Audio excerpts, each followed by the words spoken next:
Então nós temos essas situações, né? Pressão de baixa, pressão de alta e uma pressão intermediária. Tá?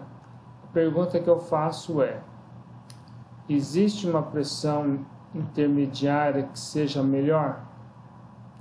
Ou que propicie um coeficiente de desempenho máximo desse ciclo?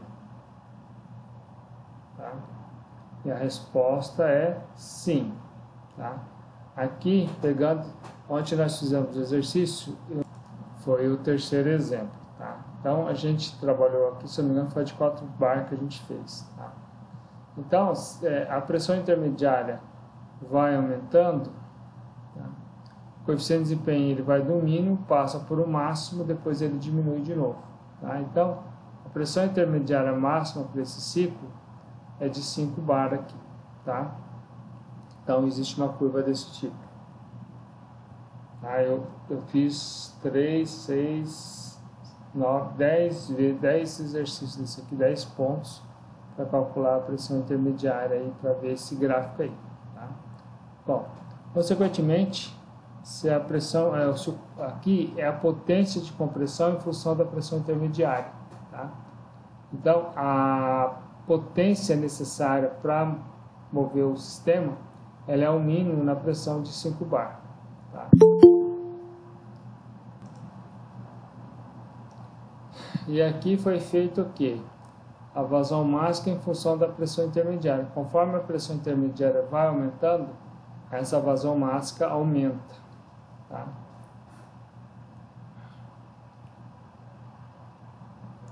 E aqui um outro gráfico, a temperatura na saída do compressor de alta em função da pressão intermediária. Então, quanto maior é a pressão intermediária, menor é a temperatura lá do compressor. Bom, variando aí de 58 graus Celsius até mais ou menos entre 53,5 e 54. Então, no ponto ótimo nosso, essa temperatura vale 55, quase 55,5, né? Aqui um outro caso isolado, tá? O coeficiente de desempenho em função da potência de compressão. Todos esses casos aqui em azul são casos de duplo estágio. Né?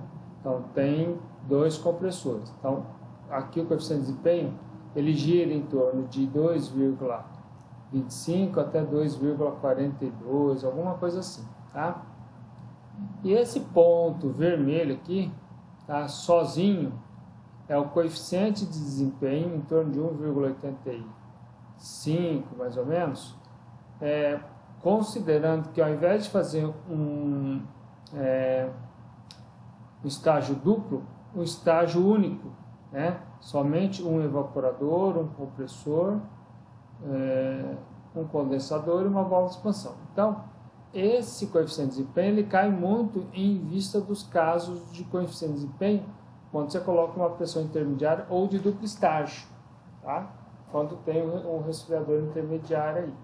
Tá? Então, veja que existe uma grande vantagem em fazer um resfriamento, né, com 2 estágios quando a diferença de temperatura começa a ficar grande. Tá? A diferença de temperatura que eu quero dizer é do condensador ou da região fria e da região quente, né, ou do evaporador e do condensador. Bom?